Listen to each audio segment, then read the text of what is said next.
With the latest firmware update for Evercade EXP, EXP-R, VS, VSR and Alpha, you can now access dip switch settings for arcade games, allowing you to customize various features such as difficulty level and number of lives.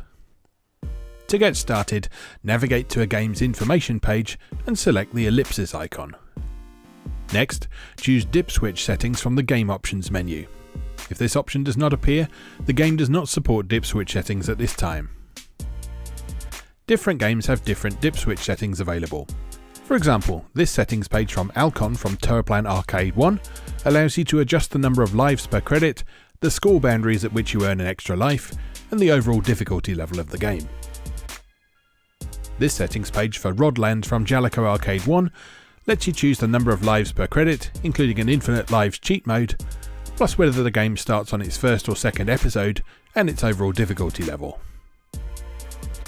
And this settings page from Cybattler, also on Jalico Arcade 1, lets you choose whether or not you're allowed to continue after reaching a certain amount of progress through the game, or even disallow continuing altogether. Note that not all arcade games use dip switches to control game settings. Certain games, such as Capcom arcade titles on Evercade EXP and Alpha that originally ran on CPS2 hardware, handled game settings via a different means. We will be adding support for customizing these settings at a later date. If you've applied custom dip switch settings to a game, the game information page will indicate this above the game description. If you wish to reset all dip switches for a game to their default values, open the dip switch settings page and press the Y button on your controller. You'll be asked to confirm your decision.